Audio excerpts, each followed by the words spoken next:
The following is rated not safe for work. It contains strong language, adult situations, and lots of spoilers. Discretion is advised. In the criminal justice system, cinematic-based offenses are considered especially heinous. The dedicated attorneys who investigate these villainous films are members of an elite squad known as the Reels of Justice. These are their stories.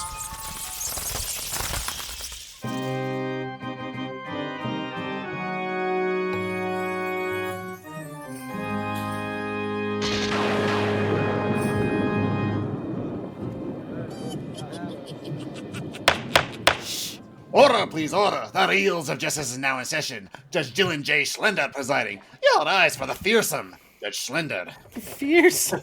Oh, I like it. Be seated. Welcome to the Reels of Justice. Hell on Reels. Today we are hearing the case of the People versus Book of Shadows, Blair Witch 2.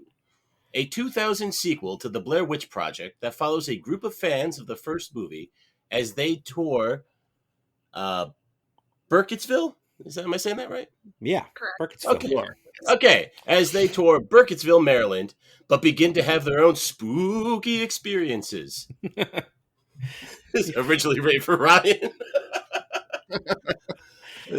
For those of you unfamiliar with our spooky court proceedings, we are here to determine if the film is guilty of the sin of being a bad movie. If so, it shall be cast for all eternity into the fiery pits of movie hell, upon which this courthouse just so happens to be built.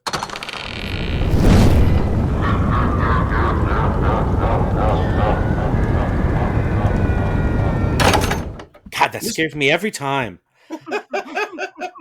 You'd think you'd get used to it. I'm not used to it. You never get used to something like that. Big Ben Haslar, you are representing the prosecution. You may present your opening statement. The Blair Witch Project. You hear the name and instantly you have thoughts about it. Its marketing success was indisputable. People went into this cheap little indie film absolutely convinced that the footage that they were about to see was real. It came out at this perfect little notch in history where people could go onto the internet and find a website about the titular witch and the teens that disappeared while trying to discover more about her, making this film have an undeniable presence. Even taking that away, the film itself is genuinely well crafted and unnerving. The success of this film, however, could not be replicated. But Artisan Entertainment was so convinced that it could. Several drafts for a sequel were created, but writing and directing eventually fell to Joe Berlinger, who had sort of a meta idea in mind where various characters would represent how different audiences were impacted by the original film, and they'd come together to share in some sort of shared delusion. It's an interesting idea, I guess, though I'm not convinced it was the right one, and I'm sure we'll hear from the defense team about the merits of Berlinger's idea. But to rip that Band-Aid off that wound early, I remind the court that the theatrical film in its entirety is what's on trial here, because Book of Shadows, Blair Witch 2, is a textbook example of too many cooks with too many different ideas being in the kitchen. The studio wanted something edgy and gory, something that would serve as a more direct sequel to the original, and what was already shot was not that. So they mandated that films be tacked on, resulting in a very confusing mess of a film, and one that had audiences standing in the corner wishing that was playing on the screen behind them wasn't happening. And today we have the misfortune of discovering why. Titular Witch was the name of my doom metal band in college. Order in the court, please. Thank you, Big Ben. Appearing on behalf of the defense is C.K. Kimball. Please present your opening statement. Ladies and gentlemen of the court, what is a defined good movie? Are we defining this by a heavy box office? Are we defining it by a certain number of people say it's good? Or do we define good films as films that try to do something different and are trying to say something different? I present to you that Book of Shadows is a great film for what it attempted to do and what it was prevented to do. Ladies and gentlemen, Book of Shadows isn't a bad film. It's a victim. Shall I proceed? If you have more opening statement, you absolutely can. Well, this is what I'm concerned about. I have a lot of opening statement.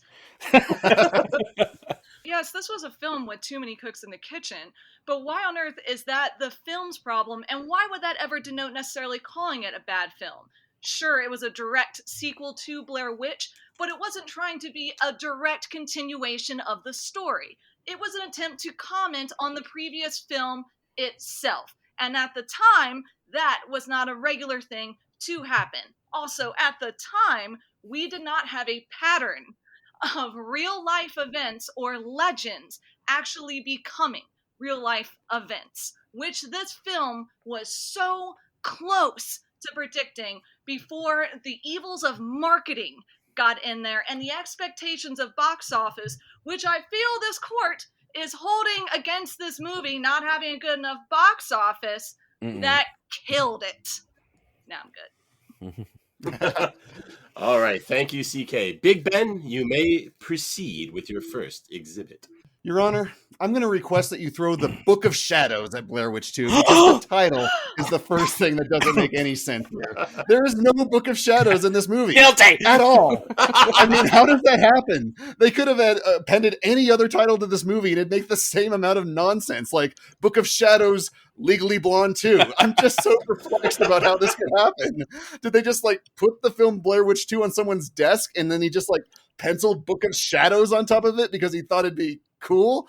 No, you got the movie mixed up. It's a different film. He's like, I want to call it Book of Shadows, but there's no book of, I want to call it Book of Shadows.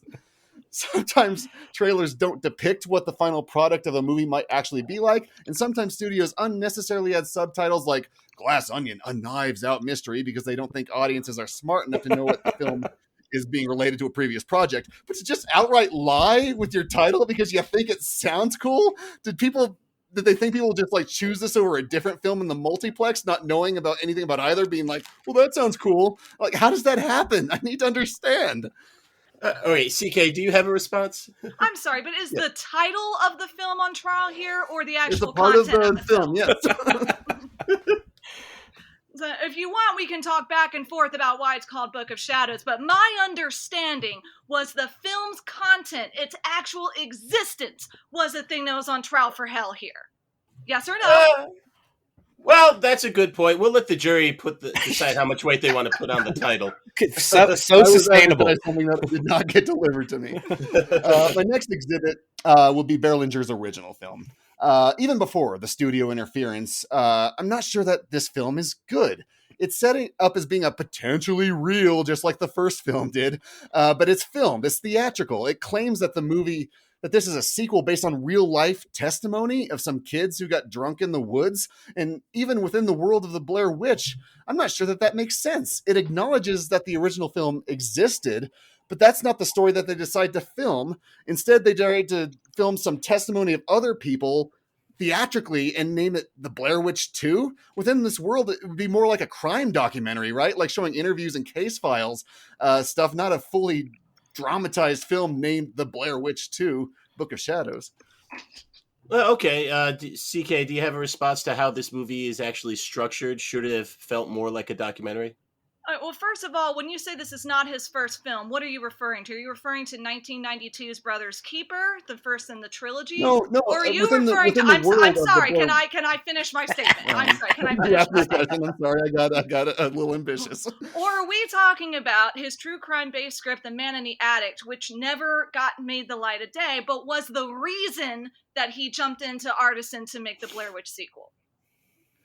I'm referring to the Blair Witch Project. It's a film within this universe, and then they're saying it's potentially real, and that they just decided to have actors do it all of a sudden and release it as a sequel to a documentary. As I recall, at the top of this, we said we were not considering the Blair Witch Project to that degree. If we are also considering the Blair Witch Project, the original, to that degree, let's go. Ready? Wait, I want to clarify. So, Ben, what you're saying is that this second movie treats the first one like it's not real. So they're both supposed to be within our world, right? They're both supposed to be potentially real. Like, this footage was found in the woods and we put it together and released it in theaters. And then some people got lost in the woods later, put some testimony, and someone decided to film it as a movie. Well, because the second one says the first is fake. So are you saying the they second got one lost? in the beginning, they're saying it's dramatized of actual interviews. Yes, though at the beginning of the second movie, it says that what you're about to see is a dramatization based on interviews and found footage. So Yes. the second Assuming one that is, the first one was real and this is a dramatized film of like some interviews that they did later. Anyway, the acting in this film is bad. You know, like, she's a Wiccan. Look, I'm a little tense. All right. She's a witch, man. Yes, Erica, they're my tapes. Like, I could go on and on about this.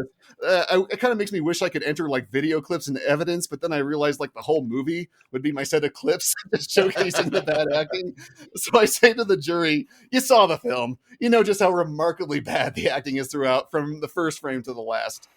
The plot follows a tour guide who takes some people into the original filming locations, even though the house that he takes them to looks nothing like it did in the original.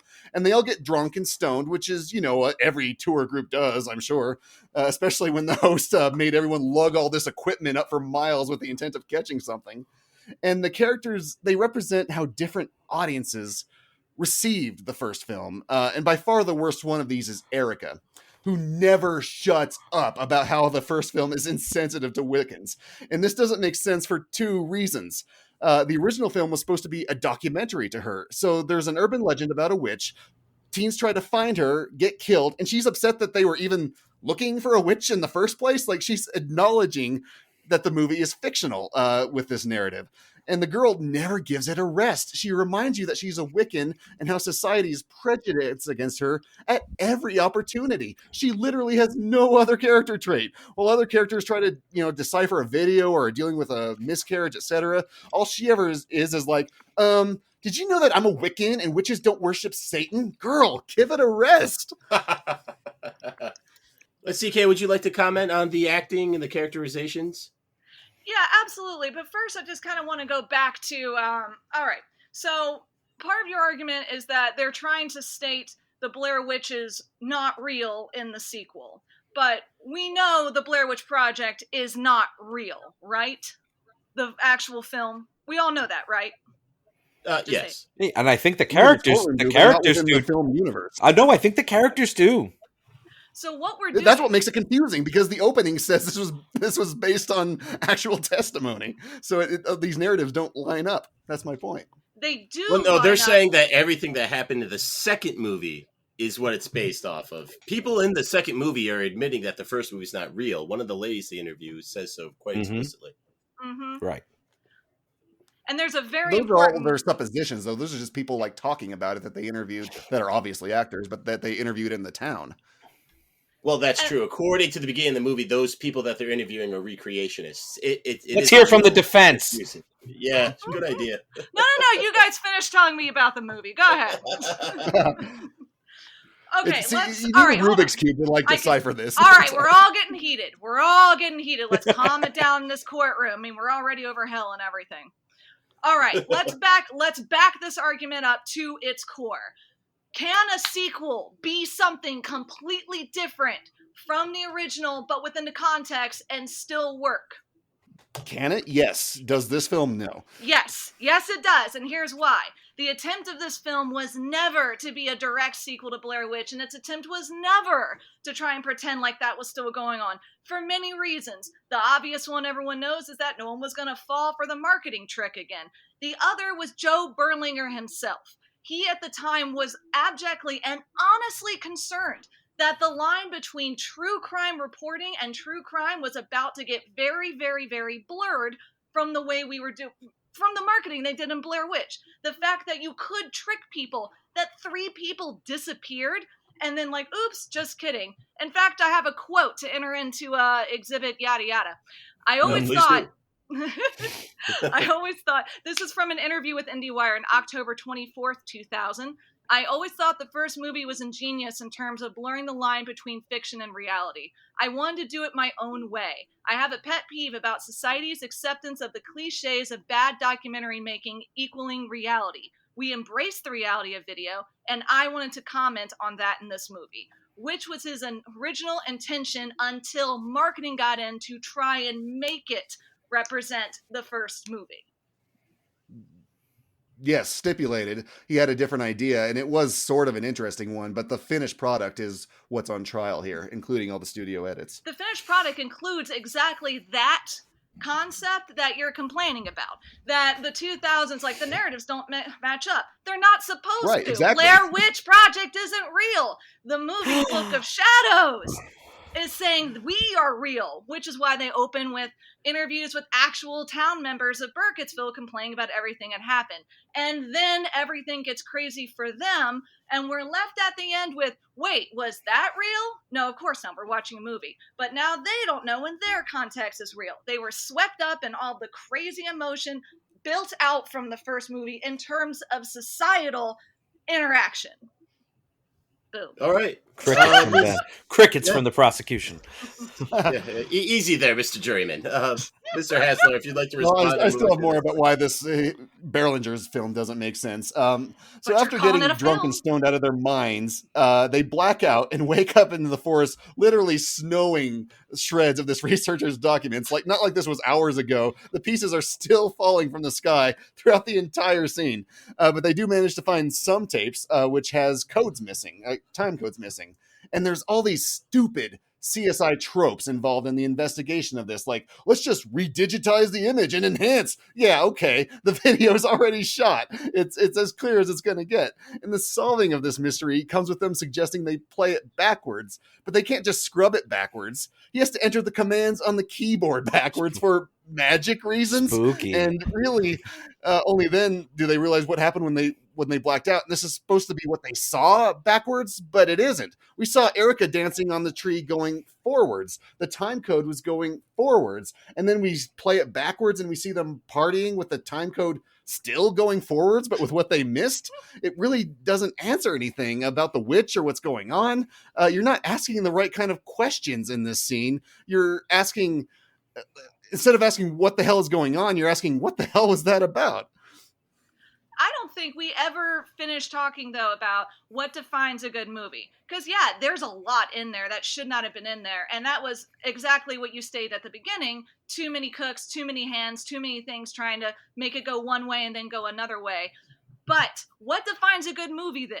What makes this a movie that should go to hell on that kind of criteria? Because if we're going to use a criteria of, well, that thing wasn't that great, and these actors were terrible, and we've got a lot of movies that we got thrown to hell right now. Oh yeah, we do. I would say a good movie needs to have a consistent narrative. It needs to make sense on the face of it. It needs to make me feel something, and I need to walk away, having this art impacted on me. That's what a good movie should do. And I'm saying, ladies and gentlemen of the court, is that you missed the impact, and that's why it didn't have that on you. Not because the it narrative wasn't doesn't inherent. make sense. I'm too busy trying to go on my decoder ring, trying to figure out what's going on. I feel like this victim, Book of Shadows, the victim, Book of Shadows, has had too many expectations layered on it. You're saying it should have been this thing from Blair Witch, and I'm saying it was never meant to be. It was supposed to be its own thing, a commentary, if anything else, on Blair Witch. So what you're expecting to feel was probably never going to be there. So is it fair to throw Book of Shadows into hell for that? I think so. The answer is yes. All right, Mr. Haslar, if you'd like to continue, or if you're ready to rest. My last exhibit is the studio edits that they came in. As lame as the original edit probably was, the studio took it and made it worse because they wanted something edgy and high budget, essentially something the exact opposite of what the original movie was. Instead of an intimate one camera perspective, we have sweeping crane shots with Marilyn Manson music playing. Instead of psychological horror being displaced in a mystery that you don't belong in, and we have people in insane asylums getting their chests clawed up while having sex. So both parties involved here wanted to betray the original movie's concepts going in. The tone of these shots, one, they don't match Berlinger's original film, nor the original Blair Witch, and two, are edited on top in a way that doesn't make sense at all. It gives away the ending too early on, depicting a murder that the kids did while blacked out, but it hasn't happened yet. They'll be just talking and then the murder and then they're unpacking. What just happened? It has no context. The first time you're watching it, you're just confused.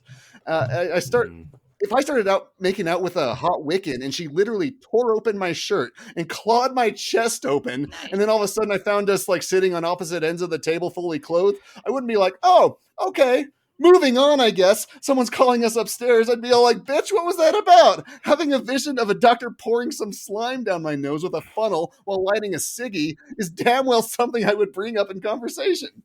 Honestly, how did they think these decisions were good? I know they were desperate to get a sequel out and cash in on the unexpected success of the first movie, but still, don't you think you should pause for a second and make sure that the content you're releasing makes some amount of sense? No? You're just going to release this, cash in, and piss away the potential franchise right out of the gate? Okay, it's not just a bad film, it's a remarkably bad film. These aren't just poor choices, they're confoundingly poor. And on that, the prosecution will rest. All right, thank you, Big Ben. CK, you may present anything you have in defense of the film. Big Ben, if I can ask you a question. You keep saying Berlinger's original film. Are you referring to Joe Berlinger as the director of the Blair Witch Project? No, I'm referring to Joe Berlinger. He had this original idea for what he wanted his film to be. So he gave that, he shot it, he gave it to the studios, and then they're like, no, we're going to add all this, satanic murder stuff on top of it. And they chopped it on top of his original print. I see. Okay, moving on. Yes, I'm fully aware of what happened to his original film. I think we all are. In fact, an interview with Fangoria not too long ago, I think 2014. Yeah, that's right. I have another quote. Do it. I love it. Now it was August. Somehow we miraculously wrote that script in 2 months, shot the movie from March through May 2000, and did all of our cuts over the summer. I was sitting with Carter Burwell doing the final score on a locked picture that everyone had signed off on, and a new marketing executive came winging into town to announce she'd tested this movie for 5 people in Orange County and felt it needed traditional scares. It's too ambiguous. It's too intelligent. Okay, stopping there. I agree with you. There was a ton of marketing and this executive stuff that went into this that completely ruined the original edge. In fact, I'll even give it to you that even if Berlinger had had his entire way with this, it still probably wouldn't have hit that height that he was aiming for because he had never done horror before. He'd been a documentarian and then ran straight back to documentaries right after this nightmare for him. Regardless, no one had attempted to do what he was trying to do with this movie, let alone a sequel to a very successful surprise franchise. Nobody had tried to comment on true crime blurring the lines of reality. And maybe if it had succeeded, or maybe if more people hadn't been thrown away from, it's a shitty movie, fuck it, and it looked into these themes, you would have seen it's a pattern that's actually happening in real life over and over again. The Slender Man stabbings, Pizzagate, all the way to January coup. Did people see things Did people see things online, believe something that absolutely could not be true, and then acted on it, which is exactly what Book of Shadows is about. A group of horror tropes all show up at a horror location and then start to believe their own fantasy, their own hallucinogens, their own nonsense, and act on it, and it goes real bad. What say you, Big Ben? Was it ahead of its time? Well, I do agree that the original idea is interesting. Again, I don't know that I'd say the finished film is good, and the defense has brought that into question as well. But again, what's on trial here is the finished product. So you can weigh this original idea, and you can ask yourselves, jury, is this enough to save all of this maddening confusion that I had to sit through, or does it not? I argue that it does not. All right, fair enough. CK, you can continue with any other evidence you have. Ladies and gentlemen of the jury, yes, I am saying and I'm agreeing that it's not a good film. My argument is that it's not a bad film. Not in the way that we know what a bad film is. It didn't succeed in all of its attempts. It got completely cut apart. But God love it for trying, and God love it for being one of the few that were still doing the burnt out yellow and orange and black bleach look that became very popular in horror films for a while there. Like, God love it for that, and for being a time capsule of 2000. But worst film, bad film, so bad that should be thrown to hell, so bad you should have feelings about it? Absolutely not. Okay, both sides have presented their cases. You've only said this 126 times. Yeah, I know, right? All sides have rested their cases. The attorneys will now present their closing arguments. Big Ben, you may begin. If this film is found innocent, I just want to apologize to Ryan's mom and Dylan's mom, all the moms, because this film, if it isn't safely in movie hell, in spite of what CK says, it's all my fault. Because it was my case, and I insisted. I insisted on everything. I insisted I take the case. I insisted we focus on the studio interference. I insisted that we have the title as an entire exhibit. Everything had to be my way. And if this is where the court has ended up, it's because of me. I'm the reason we are where we're here right now. Angry, confused, and betrayed. To my cats, I love you, Miso, and Egg Drop. I'm so sorry we made this film. We had to watch this film again. I'm sorry. Thank you. 5 stars. Thank you, Big Ben. That's even better than you singing. All right. Well, let's not go crazy. All right. CK, please present your closing argument. Ladies and gentlemen of the jury, this has been a very energetic case. I think we've all felt and said a lot of things. But Joe Langer's lesson and point and what he was attempting to do with this sequel was to warn the public against being whipped up into a hysterical frenzy over things that aren't real or can't be proven real or are just fake to begin with. So I say to you, don't trust the hysterical opinion that this movie is terrible. Make your own judgments. Look into it. Take more than a surface glance, because a surface glance leads to people believing in a pizza conspiracy. Thank you. God bless you, Pizza Rat. Thank you all. Members of the jury, Mr. Maynard Bangs, Mr. Dylan J. Schlender, and Mr. Wipe that shit off your face! You think that your makeup and black clothes gives you power? But you're just Ryan Luis Rodriguez. You have all heard the facts concerning this case. It is now up to you to determine if this film is guilty of being a bad movie. The bailiff will escort you to the deliberation room to render your verdict. I was half expecting the movie to start with them still arguing about who lost the map. Kick that shit in the river! I didn't know the bailiff watched the movies too. Yes, we've talked about this a lot. But it's a new day. So, guys, what are we thinking, Rob? What the two things I found most fascinating about this case were the different interpretations both the prosecution and defense had of like the reality it exists in with even the first movie. Because I've seen the first movie dozens and dozens of times. I've seen the sequel probably half a dozen. And I've always taken it that kind of as I say in that in 2, 1 is a movie. Like it's not real. So it exists in our universe, right? Where the Blair Witch Project is faked. But more like with Ben's confusion, I thought about it, and there's a couple of lines where they talk about like, oh, that's where the tapes were found, in the foundation of the house. By the way, the house they're staying in is not the house they're running in at the end of the first movie either. It's a different house. So I thought that was interesting that it's hard to pin down what reality either movie exists in within this one. I don't know. Yeah, I'd always assumed that it was dismissing the original as a movie.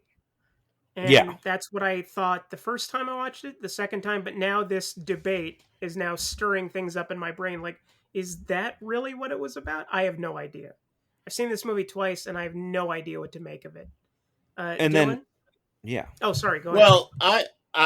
Okay. So maybe it does. The lines get blurred if you see it multiple times, like you guys did. This was my first time watching it. I thought the opening card that said the following is a recreation was pretty explicit. Who knows, though?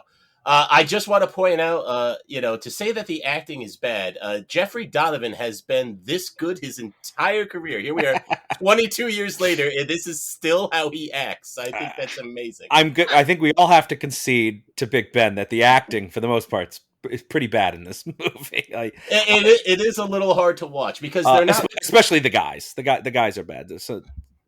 Yeah, and well, then that goes into like the idea of like it's supposed to be a recreation based on testimony, and then it's like, Right. but like they're recreating these flashbacks too, and then Ben was talking about like watching the video backwards, but it's still moving forward. I mean, there was one line where he says something to the effect of,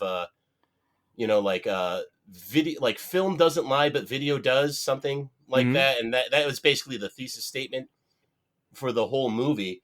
So it's just really, I think, how much you're on board with what that means, and I think CK brought up some very good arguments talking about. Let's go back to talking about reality, right? Because you're talking about the opening card. So the opening card saying that 2 is a recreation and dramatization of events that really happened. Correct. But within those events that really happened, there are seemingly people talking about the first movie as if it's a movie and completely fictional and never happened. Correct. Yes, okay. That is what I got from it. I think we're all on that page then. And then another interpretation, because that CK introduced, is that CK seems to believe that like there is no witch, and that these people are the victims of like drug-addled hysteria and alcohol, and that the things we see on the camera are what really happened, and the things we saw first through their eyes are their delusions. I've always taken the movie to the interpretation that there is a Blair Witch. It did follow them back from the woods. It did make them kill everybody, and it is making them see things that aren't really there, whereas the film is capturing what is actually happening, that the witch is screwing with their perception. Because there really is a witch. That's the ultimate twist. There is a witch in the Blair Witch. Blair Witch Project is fake, but Blair Witch 2 is saying, oh, but there really is a witch in the woods, and I wouldn't go out there because she'll screw you up. Well, I think they're leaving the door open for it to being a real witch. I think you could also watch the whole movie and realize that it could be like what the researcher was saying, like it's collective hysteria, collective delusion, things like that. So I think it could go either way for players sure. work. I think both interpretations. Ryan, what do you think of both interpretations of that? That's the thing, though. I mean, it's one thing to have a split interpretation, but it's all about the execution. And if we cannot agree on this, then I think that the execution is muddled in some way. I mean, I never even put together that they're saying that there really is a witch and that the witch made them do all this stuff. This is all brand new information to me, because based on the movie itself, I don't think that there's a strong case to be made from that. But you've seen it many more times than I have. So yeah, I mean, I think they see the little girl that again, it could all just be a hallucination or delusion, but they do see a little girl who says, "You brought it back with you." And, and from that moment on, everyone begins behaving very differently. The pregnant wife behaves very differently. She has that dream of her drowning the baby right before she miscarries, which, again, that could all be effects of the witch. So, I think the film sets up that there's potentially an evil in the woods that clings to them and goes with them and ends up being the cause of every other event that follows up. Because I think we can all agree, these people have gotten drunk and stoned and high a ton of times. They didn't kill anybody, right? Like that something pushes them over the edge in the woods to have that blood-soaked orgy that goes too far, where they recreate one of the murders, from history, but in that world, but that's what from the film. I thought that was an interesting point that CK brought up, talking about like the Slender Man stabbings, like that in a way is in a way like it could be a bit ahead of its time. I think if this movie came out like 5 years later, instead of talking about video and film, it'd all be internet and memes. You know what I mean? Yeah.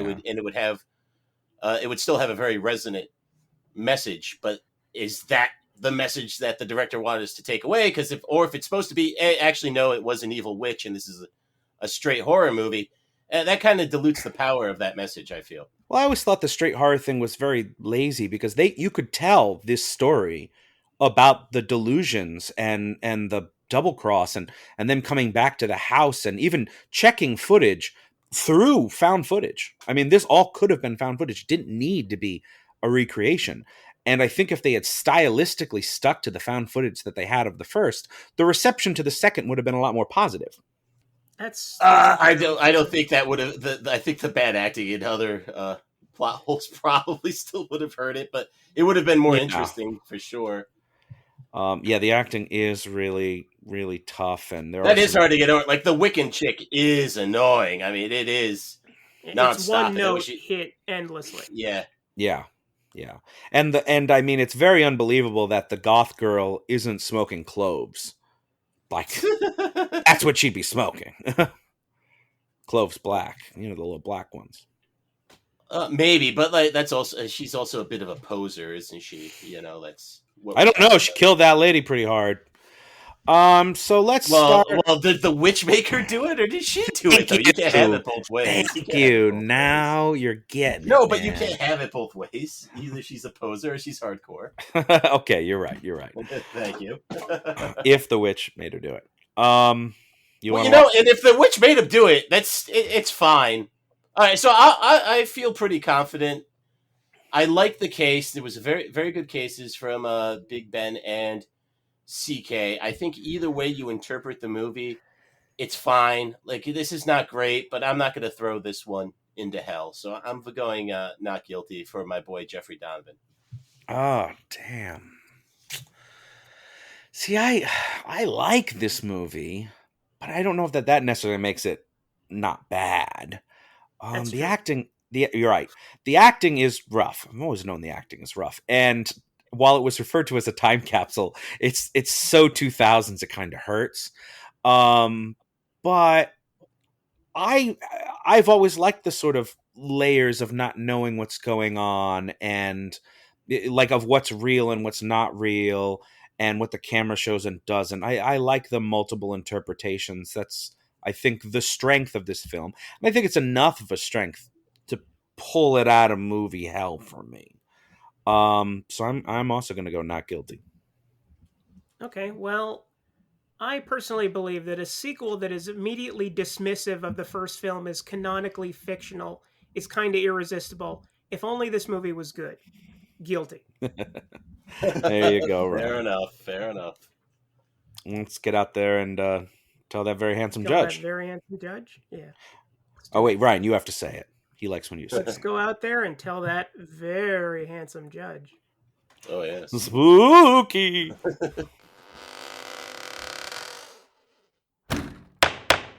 Mr. Foreman, have you reached a verdict? We have, Your Honor. In the case of the People versus Book of Shadows, there is no Book of Shadows, Blair Witch 2, we find the defendant somehow not guilty of being a bad movie. Yes!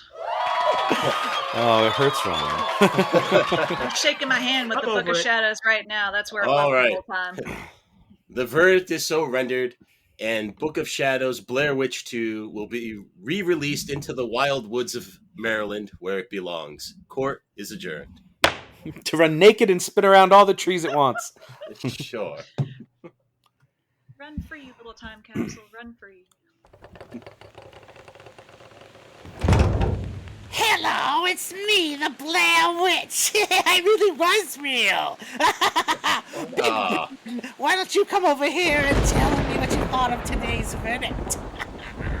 I'm shocked. I'm stunned. I thought I had a slam dunk case. I thought I addressed everything that was wrong with it, and if this is not guilty, but Friday the 13th 7 and Dead Silence and Phenomena are, I don't know how this makes any sense, because this is unquestionably worse. It's so confusing from the title to the credits. I'm at a loss for words, so I'm just gonna take my big cart full of deviled ham that I just push around for no reason, day in and day out, and really think over some things about where I'm going in life. Oh, you'll get them, my pretty, and the little dog, too. Wait, wrong witch. CK, please, come in here and tell us what you thought of the jury's verdict. Hey, so, what did Big Ben say about me? Like, the whole time, he was giving me the stink eye, and as he rolled out with his deviled ham, like, I tried to shake his hand, and then he just kind of kept going. Like, is he mad? He has resting stink face. He's not actually mad about this, right? Like, I mean, in a way, he won. You're real. I look like the idiot here, but it doesn't matter. Had a great court case. Feeling real good about Blair Witch 2, Electric Boogaloo. Let's just get out there and have a good day. That's right. Now let's get back to that studio for the post-trial analysis. I'm gonna fly away in a broom or whatever it is. Wow, that deflated really quick.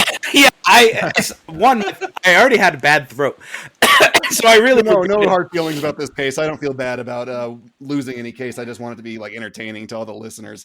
I did think I had a good case though, but no, I'm not upset by this it. is better phenomena though. You did have a good case, Ben, and this is probably the best movie we've watched for Hell on Reels yet, and that's really sad. Well,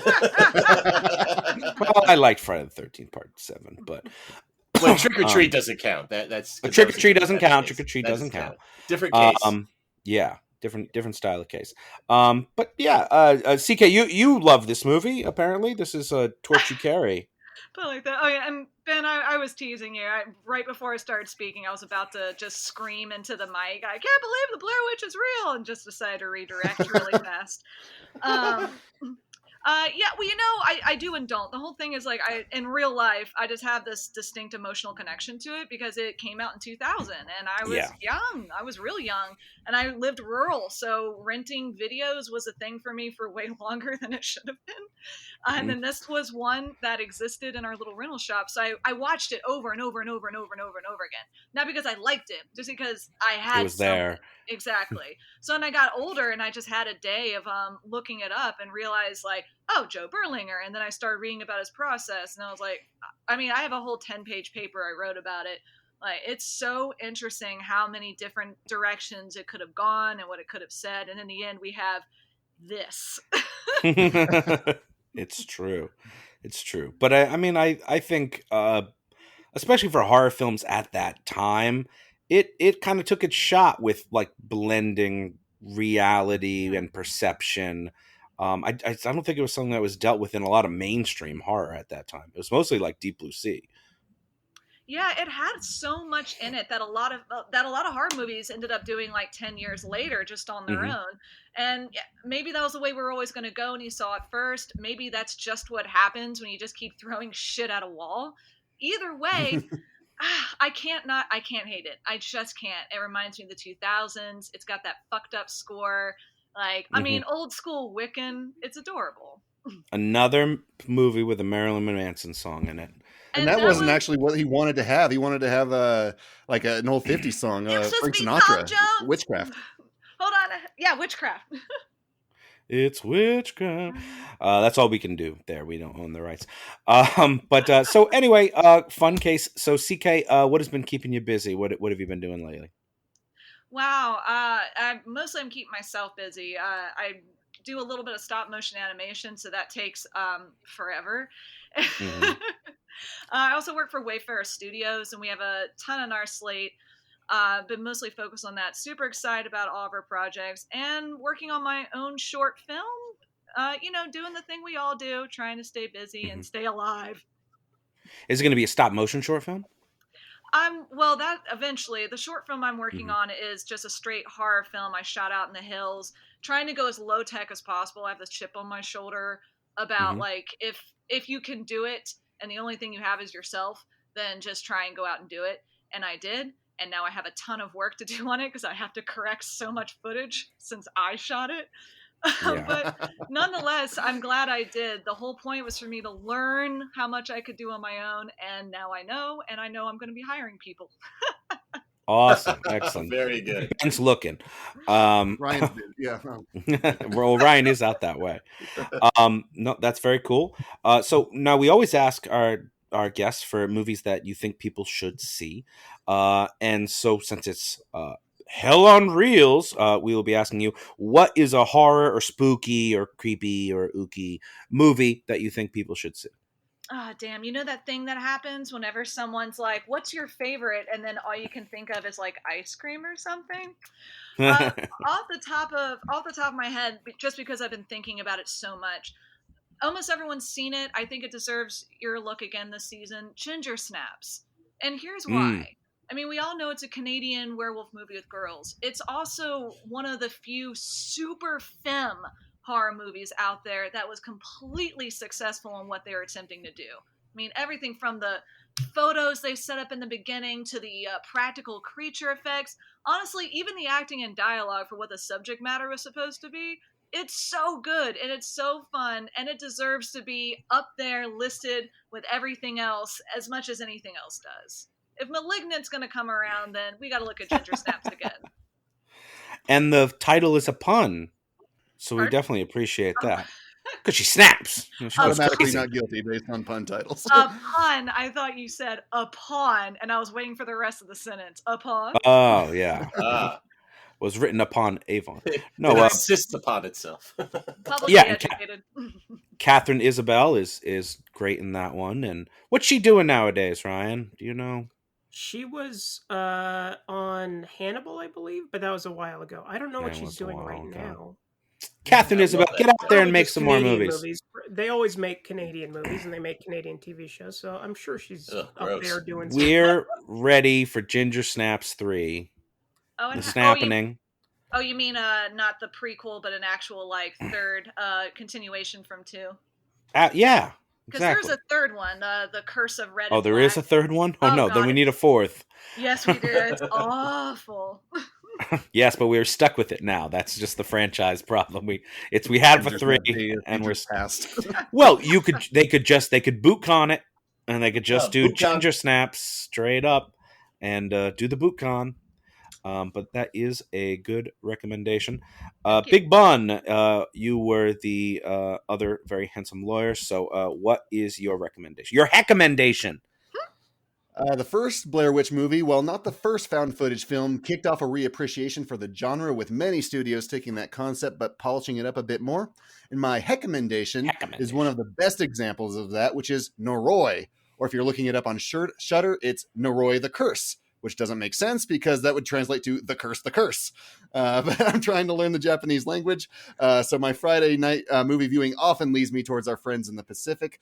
And that's when I stumbled across this film, which is a very well executed example of the found footage genre. The plot centers around a paranormal investigator trying to make a documentary about a demon that a rural town was placating with a ritual up until the 70s, when their town was intentionally submerged to make room for a dam, making their unique culture extinct. Meanwhile, clips of Japanese television shows show that we have a few psychics, like a young girl, a television actress, and a tinfoil hat crazy man, all being afflicted by unseen forces. And it all ties together in a very dramatic conclusion, and a film that borrows from the best examples of the genre while simultaneously forging its own path and making it very Japanese. So if you enjoy found footage or are curious about it, Noroi is definitely one to put on the list. Well, that is cool. Then 2005. That's interesting. Yep. So found footage is... I don't know if was it already oversaturated by that point, Ryan, or is it really just get kicked in? Paranormal Activity is the one that kicks it into high gear, and that's 2008. Yeah, for sure. Paranormal Activity is definitely where it gets up. And then they do the astronaut one. I think it's Apollo. Apollo 18 or something. 18, I think you're right. About that. Hey, I actually kind of like that one. I saw that in the theaters. I can't believe I saw that in the fucking theater. I always look like a hacker. No, it's not that bad. With, Kate Beckinsale too. Yeah, exactly. But yes, another fun found footage. Schlenzo D, you were our judge. So, what is your heckmendation? Well, all this talk of witches put me in the same mind. You're going to eat a sandwich, aren't you? It might. It put me in the same mind as our guest, and I was thinking, what of werewolves? Well, fear not, my friends, as there are many, many quality werewolf features out there, but this is not one of them. Oh, no, sir. I am recommending Werewolf Castle from 2021, which follows a group of knights as they are trying to wipe out a werewolf menace. They're accompanied by a young boy whose family was obliterated by the werewolves, and the movie is incredibly straightforward. What I really liked was that the werewolves were obviously guys in suits. There is literally no special effects budget here, but it is still a fun watch. The makers of this film claim that they are trying to make new retro movies, and I can tell you this misses that mark. But hey, at least they have a vision. The best place to catch it is streaming on Amazon Prime. I mean, we watched a whole bunch of horror movies like this weekend and gave you ample ideas of things to recommend, and you still went with the werewolf one. I did, yes, because I realized I already had it written down, and so I'm a lazy man. So lazy. You can recommend Grey Knight with Corbin Burnson. The Killing Box with Corbin Burnson, and maybe I think on IMDb they call it The Grey Knight. Maybe next time. It's a Instead, freebie. I'm going to recommend a movie I watched just this morning, and it kind of ties in with our theme today. And it's a great way to start any day in October, and that's 2015's The Witch, or The Vivitch, or something. It's 2 V's, I think, sometimes. The Vivitch. Set in the 1600s, a small family on an isolated farm have their faith and devotion tested when they begin to suspect their eldest daughter may be in league with the devil and is like, a witch. Is she? Or is this witch hunt nothing more than a wild goose chase? This is it's the first feature film directed by Robert Eggers, who is just really laying it down right now, right? He did The Lighthouse, he did The Northman, everything he touches turns to gold. And of course it stars one of my favorite actors, ATJ. No, not Aaron Taylor Johnson, though he's my second favorite ATJ, but Anya Taylor-Joy. This is her first film appearance, and you wouldn't know it because she does an exceptional job. Everything about this movie is disturbing. It is Puritans in it. Puritans are disturbing. The woods are disturbing. Even goats and singing children are disturbing. It'll teach you not to go knock on the door of random cottages you find in the woods, unless you're really ready to party. And it is currently streaming on HBO Max. Support your local library. Oh, gee. It is scary, but it's a great morning movie. Another great morning movie, like The Exorcist. Another good way to start any day. So, Rye Guy, why don't you send us on home with your recommendation? Oh, recommendation. I only have a recommendation. Don't do it. That concerns my favorite living actress, the indomitable Cate Blanchett. Terrifying. Todd Field's recent release, Tar. This could actually constitute a recommendation in a way, considering that it approaches psychological horror in such a palpable way, but never erupts into bloodletting or demons. It's about a legendary fictional conductor whose life begins to fall apart for various reasons, not the least of which being her utter train wreck of a personal life. And it's one of the most visceral experiences I've had in the theater in quite some time, partially attributable to Blanchett's performance, easily one of her best, and partially attributable to masterful writing and directing on Field's behalf. Something that doesn't feel dramatized, it feels captured. I can't recommend this movie enough. And did I mention that Cate Blanchett is in it? Tar isn't currently streaming anywhere. It's still in theaters as of this recording, but it's a neon release, so you might find it on Hulu in the near future, or maybe, crossing my fingers here, the Criterion Channel. I mean, if it's psychological, it could be recommended, I think. Good, because I just did. Yeah. You have to look at the blood they're not letting. Train I could do that at home. Thank you. Anyway, I saw the trailer for that because I went to go see Terrifier 2, which is another artistic think piece. And they played that trailer before, and we're like, "Ooh, that trailer looks good. We should have saw that movie." But we watched the clown decapitate and maim people for 2.5 hours, which was also fun. But does not count as a recommendation. Is that based on a true story, Ryan? The clown? No, I don't think so. No. As far as I can tell, no, it's not. I thought it was a biopic. Initially, I thought it was a biopic of a real person, but it takes place in the present day, so I don't think it can be. All right. Did you see the CK? Did you see the Tar? No, I haven't. It's got Cate Blanchett. Ryan loves Cate Blanchett. Oh, that's an interesting recommendation, Ryan, because I'm looking at the IMDb right now. And get this is true from IMDb. Natural. The screams Lydia hears when jogging in the woods are audio of Heather Donahue from the climax of The Blair Witch Project. So it is a recommendation. That is a hell of a IMDb coincidence. is never wrong. Yes, you're right. So wait, in Tar, they're using a clip from the Blair Witch Project? That's weird. Is Artisan Films making Tar, Ryan? Are they? No. Or is Heather Donahue's Donahue neon. screams in like either the public domain or have they entered like some sound catalog? No, it's just the actress's screams when they were murdering her, and then they put that in the movie. Well, interesting. I like it. Wait, There what you movie? go. Like the movie where they in murdered? real life, they murdered her. Oh, they. Oh killed my her God, dog, no! yeah. Oh, That geez. explains why we haven't seen her in any movies since then. Wasn't she in that UFO miniseries? No one saw that. Every movie is at least one degree away from the Taken. Blair Witch Yeah, I Project. told you. I knew that was a real thing. What? Taken. She was in Taken. That's Liam Neeson. No, the miniseries. No, the Steven Spielberg miniseries Taken.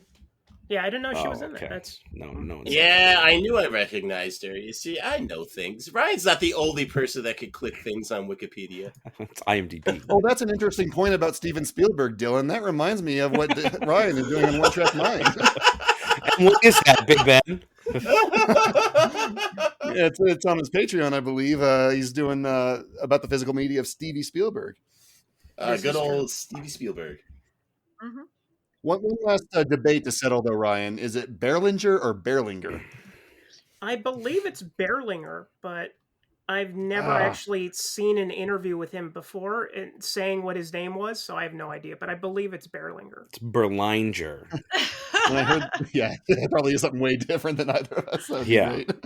And he would correct you every time. His last name is actually Schwartz. It's just spelled Berlinger. The G is silent. It's Berlier. Exactly. And with that, we are all out of show. But we want to thank our guest, CK Kimball, for joining us. Thank you so much, CK. Thank you guys. It was a pleasure wiping the floor with you. And you did it, and you made it look easy. And we'd love to have you back in the future to wipe the floor with maybe Dylan.